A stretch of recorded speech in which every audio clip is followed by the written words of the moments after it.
La mañana del 25 de julio de 1898 se sintió la primera explosión de cañones en la bahía de Guánica. El ejército de los Estados Unidos tomaba posesión de Puerto Rico. Ese mismo año, el 25 de noviembre de 1898, Philip C. Hanna, cónsul de los Estados Unidos, enviaba una carta oficial a las autoridades en Washington en la que daba su recomendación. Lo mejor para esta isla es que todo lo español sea totalmente cambiado. La forma de gobierno, el derecho, los tribunales, los métodos españoles de tributación, las costumbres. Y agregaba, y espero que también el idioma español sea cosa del pasado en esta isla.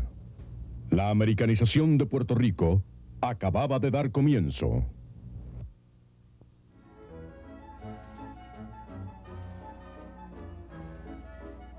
De Lares a Fajardo, los alumnos debieron aprender a cantar América, Hail Columbia y Star Spangled Banner, mientras se ondeaba sola la nueva desconocida bandera. Mucho de lo que hoy damos por sentado como derecho nuestro era entonces un sueño. El derecho a hablar nuestro idioma, a elegir nuestro gobernador, a tener un rector de la universidad o un jefe de la policía puertorriqueños. Una actitud racista de superioridad étnica y social entró por las playas de Guánica como una fuerza de exterminación cultural. El nombre oficial del país durante esas primeras 3 décadas del siglo fue Puerto Rico. Y las alcaldías se llamaron City Halls y la policía Insular Police. Y el secretario de Justicia, Attorney General. De 1900 a 1925, el país sufre. Fueron años de dolorosas pérdidas.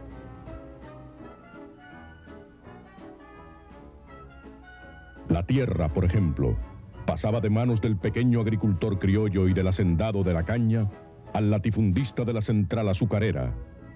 Los campesinos empezaban a llegar a la ciudad en busca de trabajo.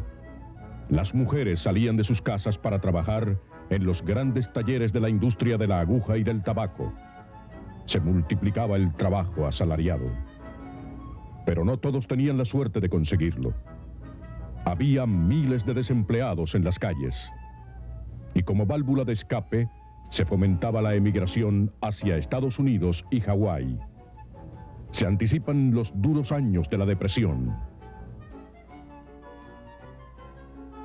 Fue en este país, gobernado por militares norteamericanos, donde nació como líder político el joven abogado ponceño Pedro Albizu Campos.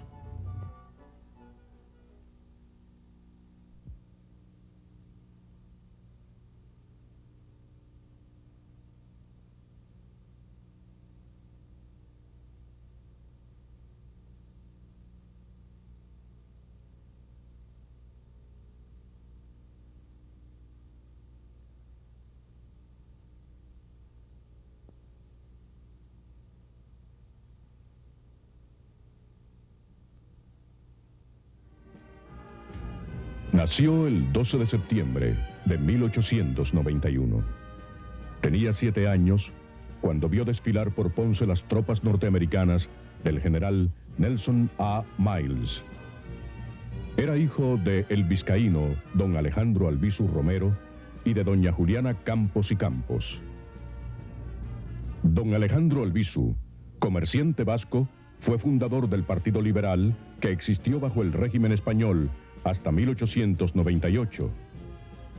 Doña Juliana Campos era de la misma familia Campos que su inmortal sobrino Juan Morel Campos. Pedro Albizu Campos llegó a la escuela a los 9 años, según dicen, por causa de la pobreza. No solo logró hacer los 8 años de la elemental en solo 6, sino que obtuvo el promedio de graduación más alto, 98%, por lo que la Logia Aurora de Ponce le premia con una enciclopedia y un diploma de honor. Durante estos años fue escogido para representar su escuela en el certamen de oratoria en Mayagüez en 1910, acto que era presidido por don José de Diego. Organizada la sociedad de discusión en Gerich, el equipo de oratoria de Ponce, capitaneado por Pedro Albizu Campos, venció al equipo de la Alta Escuela de San Juan en un debate sobre la pena de muerte en Puerto Rico que se llevó a cabo en inglés. Recomendado por el principal Charles H. Terry, obtuvo una beca para estudiar en Estados Unidos. Recibió el endoso de la Junta Escolar, el Ayuntamiento, la Facultad de la Alta Escuela y de todos los partidos políticos. Se marchó a la Universidad del Estado de Vermont en 1912. Estudia un año de ingeniería en la Universidad de Vermont. La vasta cultura del joven puertorriqueño sorprendió en el ambiente de Vermont.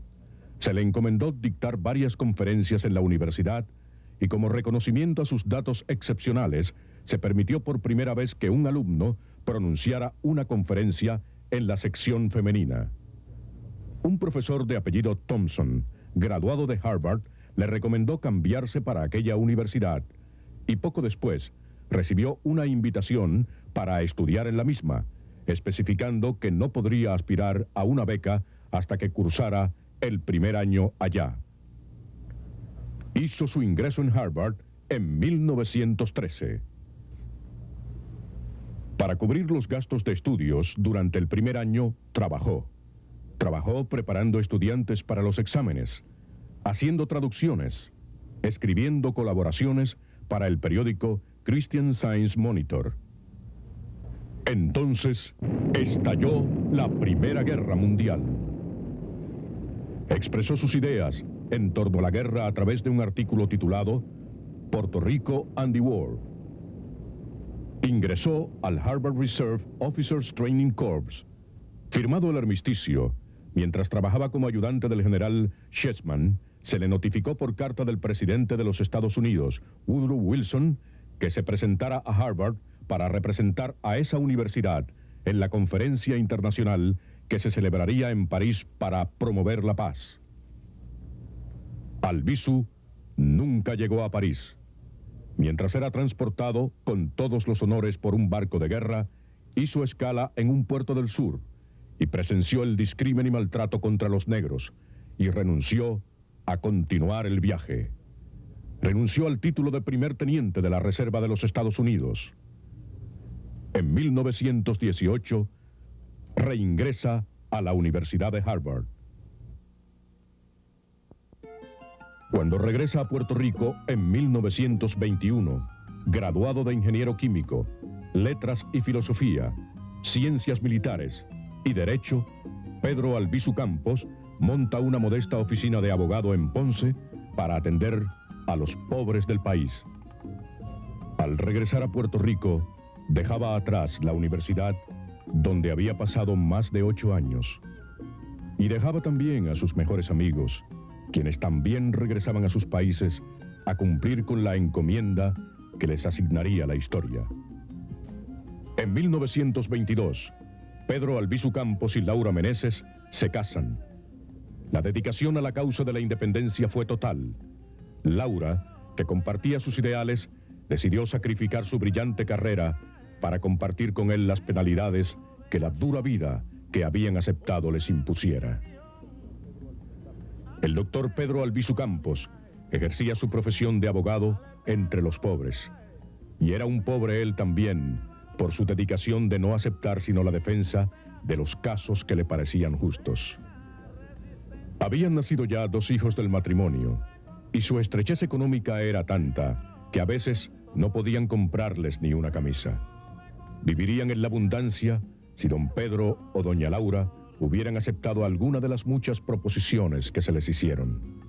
Querían ser libres y juntos luchar por la independencia. Albizu ingresó en el partido Unión de Puerto Rico cuando regresó a la isla. Presidía el partido Antonio R. Barceló, partidario decidido de la independencia. Cuando en 1924 se produjo la alianza entre la Unión y los republicanos, los dos partidos políticos principales y se prescindió de la reclamación de independencia en el programa conjunto, Albizu Campos abandonó la Unión e ingresó en el Partido Nacionalista. Don Pedro Albizu Campos despuntaba ya como primera figura entre el liderato independentista de aquella época. Su dedicación a la causa era total. En el año 1925 ocupa la vicepresidencia del partido. A través de su peregrinaje, Albizu Campos presentó en varios países hermanos la causa de la independencia de Puerto Rico. La independencia de Puerto Rico significaba la unión de todos los pueblos hispanos en los ideales de libertad y democracia. Don Pedro Albizu Campos tiene como tarea inmediata la reorganización completa del Partido Nacionalista. En Asamblea General, celebrada en mayo de 1930 en el Ateneo puertorriqueño, Pedro Albizu Campos, con 39 años de edad, fue elegido presidente del Partido Nacionalista. El surgimiento de Pedro Albizu Campos como líder destacado en el escenario político isleño a partir de 1930 podría explicarse tomando en cuenta una serie de circunstancias inmediatas. La crisis económica del sistema azucarero monoproductor, agravada por la depresión mundial, el desgaste de los partidos políticos tradicionales, la miseria generalizada que afectaba a vastos sectores de la población y el creciente autoritarismo de las instituciones del poder colonial en manos de funcionarios norteamericanos. La conjunción de estas circunstancias políticas y económicas determinó que la figura de Albizu Campos cobrara una gran dimensión y que sus prédicas de nacionalismo radical fuesen vistas por muchos como una de las alternativas a la desagradable situación social que en ese entonces se vivía. La nueva orientación política del Partido Nacionalista comenzó a tomar forma a partir del verano de 1930. Lo primero que hizo Albizu fue sacudir al nacionalismo del letargo ateneísta en que se hallaba, sacándolo de los salones y casinos y lanzándolo de lleno a la calle, a los barrios, a los pueblos. Desde ese momento en adelante, guiados por el lema de acción inmediata, Albizu Campos y un contingente de jóvenes oradores emprendieron una de las más impresionantes, entusiastas y abarcadoras campañas proselitistas que los llevó por todos los confines de la isla, cubriendo así la totalidad de los municipios en poco menos de 2 años. Albizu y sus fieles seguidores iban de pueblo en pueblo pronunciando elocuentes discursos. Entre los jóvenes que componían este cuerpo de oradores se hallaban sin duda muchos de los mejores talentos del país. No hay duda de que Albizu convirtió la lucha nacionalista en asunto de todos los días y que el partido entró en un estado de actividad continua.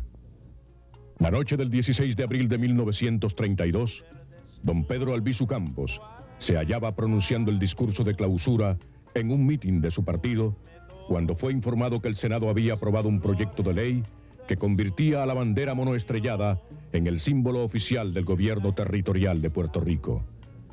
Hasta ese momento, los nacionalistas habían utilizado la bandera como estandarte de su propio partido. Para ellos, esta encarnaba las ansias libertarias de la nación puertorriqueña y en su concepto, solo aquellos que estuviesen dispuestos a defender el ideal de independencia podían enarbolarla. Por eso, Albizu consideró que el proyecto del Senado constituía un insulto a la bandera nacional y en una emotiva arenga exhortó a sus seguidores a no permitir que se llevara a cabo semejante profanación. En la lucha electoral del año 1932, triunfó en los comicios la coalición de republicanos y socialistas. El escrutinio le adjudicó más de 200,000 votos, resultado que representa la mayoría absoluta de los sufragios.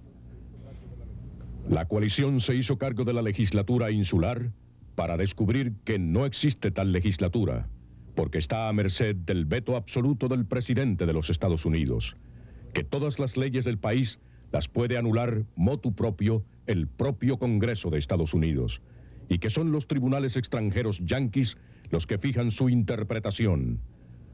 Aspiró a cargo ejecutivo y se encontró que también estaba sujeta al capricho del jefe imperial o de sus mandatarios. Los directores de la coalición aspiraban a gozar por lo menos de las posiciones subalternas del presupuesto, pero con el mayor asombro han visto a los liberales, sus opositores gubernamentales derrotados en el 32, llamados por el poder yanqui para hacerse cargo de buenas posiciones ejecutivas y especialmente de la administración de emergencia, llamada la rehabilitadora, que tiene el único fondo solvente en estos momentos. La coalición no se explica esta anomalía, pero es que no se necesita ganar las elecciones para saber que el poder interventor yanqui dividirá siempre ese privilegio entre todos los partidos políticos gubernamentales, o mejor dicho, entre los hombres que juren lealtad y cooperación. El poder interventor buscará sus instrumentos donde los encuentre, a su discreción, para asegurar el desarrollo de su política explotadora y absorbente y reducir a la absoluta impotencia política y económica a los naturales del país. El remedio está en rehusar patrióticamente a toda cooperación con el régimen. Los imperios existen si los ciudadanos de las naciones intervenidas se brindan de tropa administrativa para aplastar a sus propios paisanos. Pedro Albizu Campos. Nosotros no tenemos que ir a las urnas para que el enemigo tenga la insolencia de contarnos uno a uno y decirnos tantos esclavos, tantos libres. No paséis por esa humillación. Que cuando el domingo levante el dedo para señalarlos, le señalemos la cabeza con un tiro por su insolencia.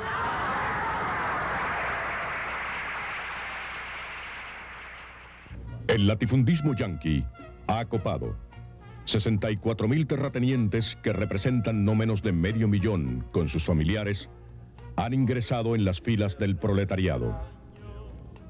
Reducida por sistema de producción nacional a tabaco y azúcar, en este concurso de obreros han entrado las mujeres por necesidad terrible y la competencia natural para encontrar trabajo ha sido tan encarnizada como la lucha por los puestos públicos, llevando el salario a ser el más bajo del mundo. La corporación refaccionaria dio estímulo a sus colonos para comprar las pequeñas parcelas donde vivían las clases de modestia económica, facilitándoles dinero para la maniobra. Pero el colono no vio que para adquirir el dinero hipotecaba todos sus bienes con una suma que le sería imposible pagar, porque el enemigo le regulaba a su antojo el precio del tabaco y del azúcar.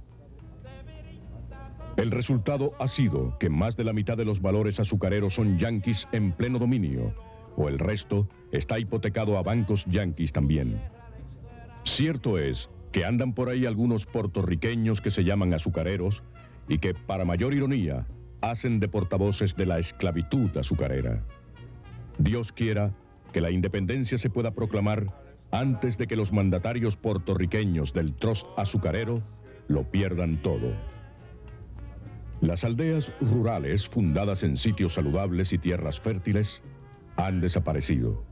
El latifundio azucarero ha barrido con ellas como terrible huracán, arrojando a la población sobre las zonas urbanas, aumentando la competencia en el trabajo y con ello el desempleo. Arruinada la agricultura, quedamos a merced del mercado yanqui. Puerto Rico es una plaza sitiada y a sus moradores se les abastece con lo que quieren sus enemigos, a precios y calidad de sus exclusivas conveniencias. Existe un departamento de agricultura, pero que ninguna agricultura fomenta. El gobierno, desde el gobernador para abajo, está a disposición de la voluntad azucarera. No existe para el trabajador ninguna clase de garantía. Tiene casi 7 meses de invernazo sin entrada alguna. Ganaban los trabajadores en esta industria, la más dura que pueda imaginarse, en la zafra pasada, un promedio de 85 centavos diarios. El gobierno firmó un convenio con los azucareros, rebajando los salarios. El gobierno y los azucareros constituyen una sola persona. Quieren imponer condiciones esclavizantes a los trabajadores que representan el 90% de la población. El gobierno ha movilizado a la policía para intimidar a los huelguistas, El gobierno es un rompehuelgas. No obstante, la huelga está de pie en el sur y en Oriente.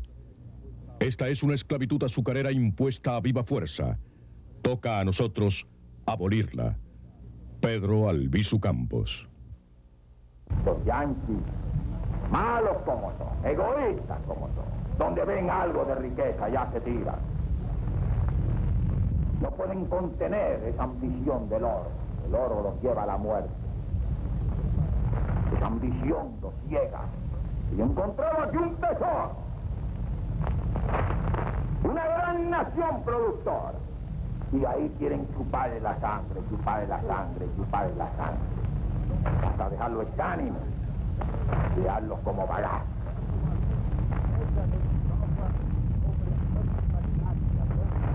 Si encontraran oro en los huesos de nosotros, nos molerían en sus centrales azucareras.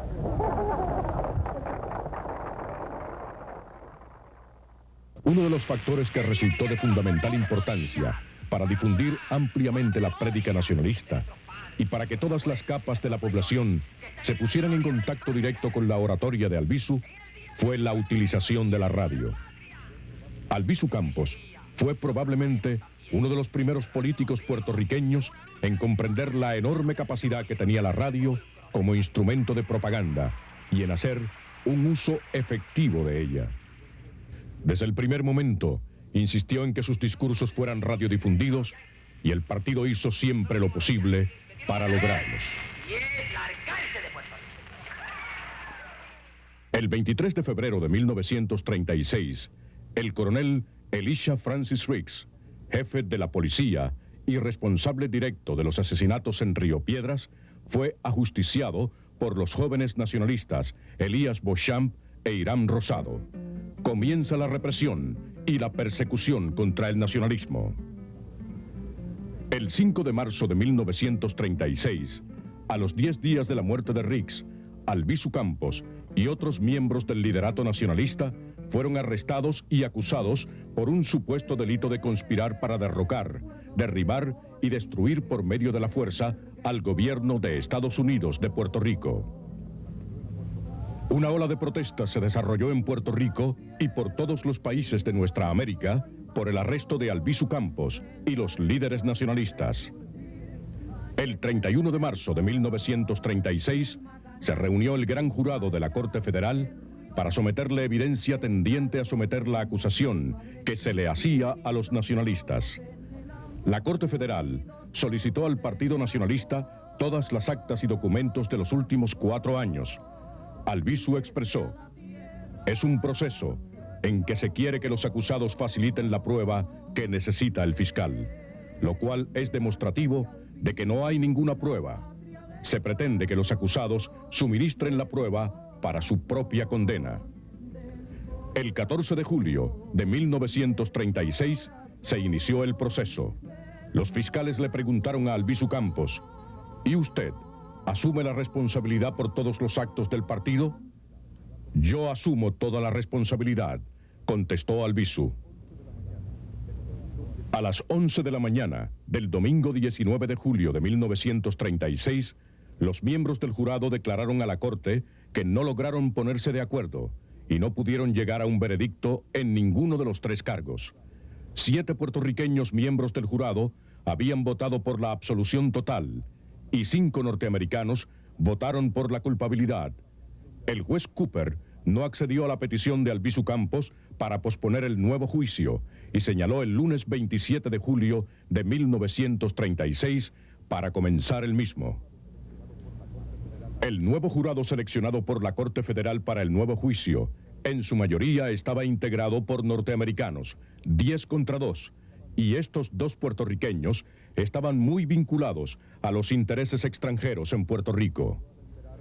El jurado salió a deliberar a las 2:30 de la tarde del jueves 30 de julio de 1936 y estuvo reunido hasta las 12:12 de la madrugada el viernes 31 de julio, cuando rindió el veredicto de culpabilidad.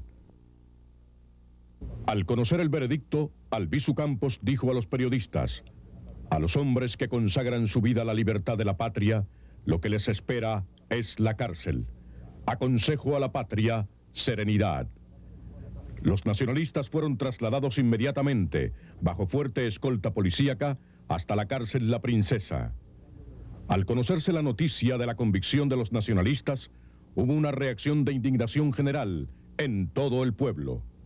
Una marcha en favor de los presos, con personas procedentes de todos los pueblos de la isla, que debería recorrer las calles de la capital, fue detenida por orden del gobernador.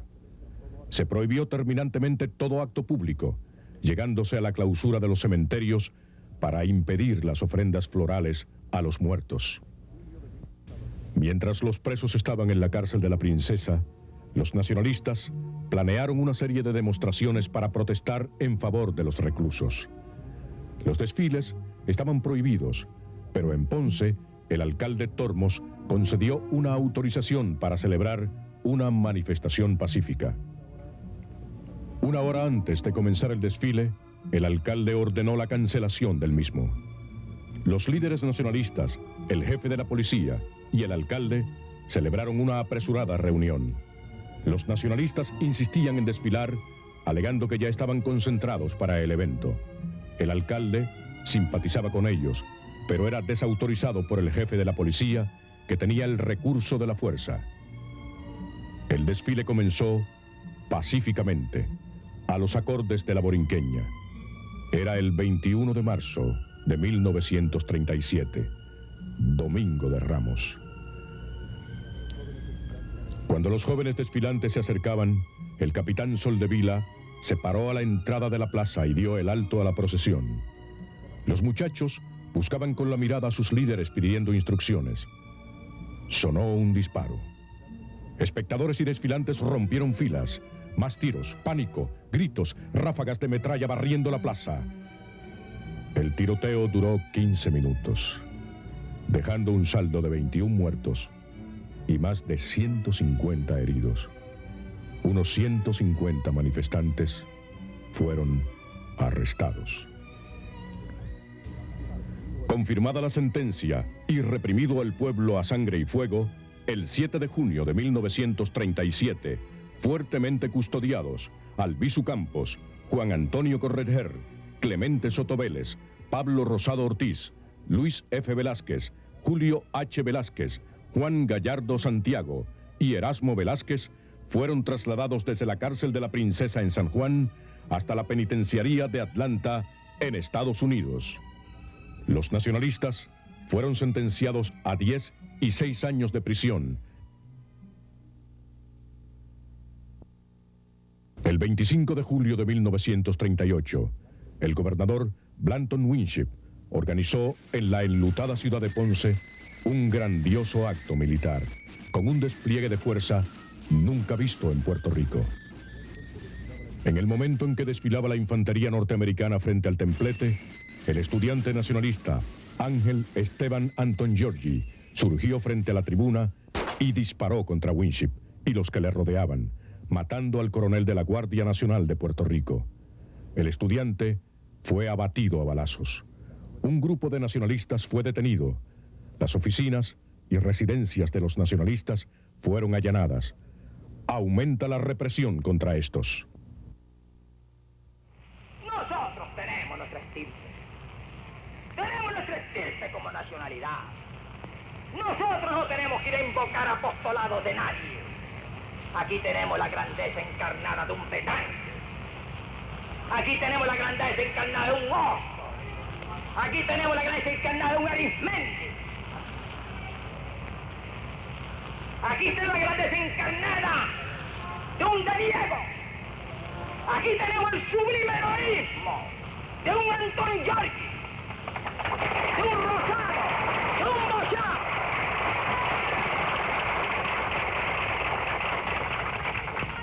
Y grandes serán las mujeres del mundo. Pero aquí tenemos a una Mariana Bracetti. Aquí tenemos una Candita de Ponce. Aquí tenemos las mujeres y los hombres que pueden empuñar la bandera de Puerto Rico bajo un fuego de ametralladora y levantarla en alto, como lo levantó el Cristo.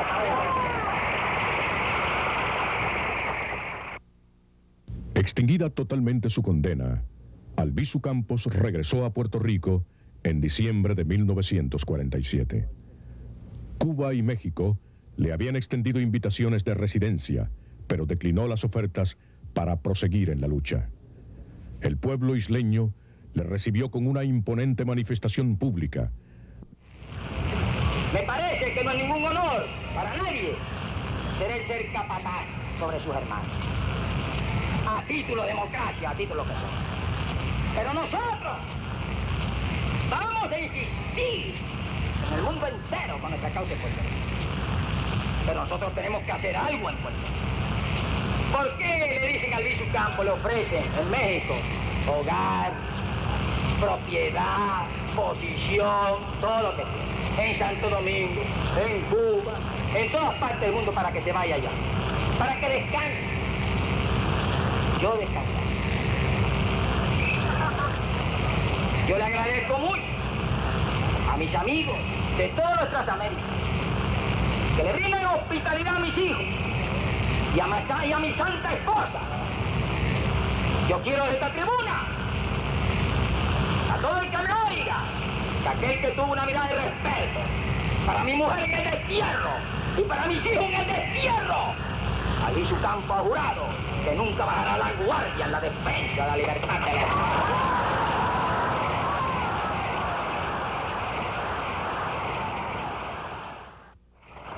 Y aquí está el deber. Yo nací aquí y yo soy de la carne de cada uno de vosotros. Yo soy del espíritu de cada uno de vosotros. Y si soy pateado y vilipendiado, yo no sería Albizu Campos nunca si yo me expatriara voluntariamente, huyéndole a los esbirros, huyéndole a los peleles, huyendo a la bomba atómica, huyendo al despotismo de los Estados Unidos.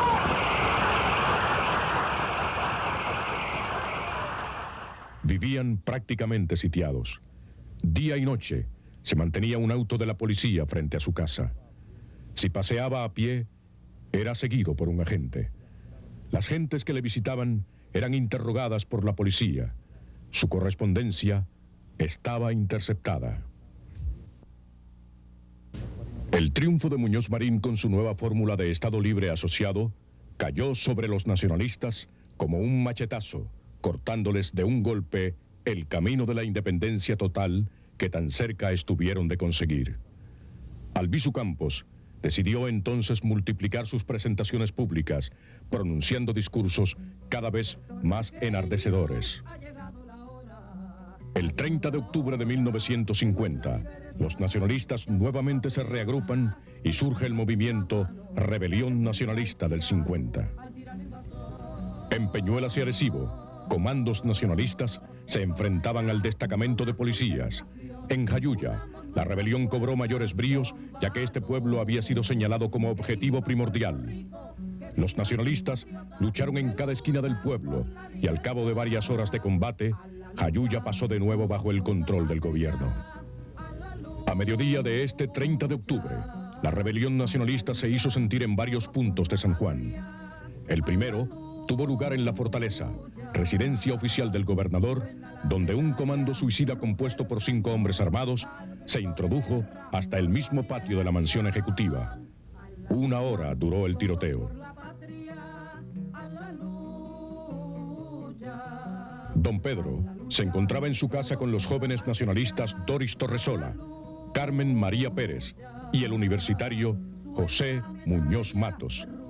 Le habían cortado la luz y el agua para obligarlo a salir y matarlo. Se abrió fuego contra la residencia y la señorita Torresola resultó herida. La sacaron Muñoz Matos y Carmín Pérez en un alto del tiroteo y los 3 fueron conducidos a la cárcel. Ha faltado el empuje colectivo. Nos faltó la nación. Pero un pueblo que pierde la fuerza necesaria para sacudirse un yugo acaba por venerarlo. Por eso estamos aquí, luchando unos pocos, aunque ahora el pueblo no nos secunde. En la madrugada del 2 de noviembre salió don Pedro Albizu Campos de su casa, luego de varios ataques de la policía, empleando bombas de gases lacrimógenos. Fue arrestado. Albizu Campos fue sentenciado a permanecer en presidio 53 años, o sea, hasta el final de su vida.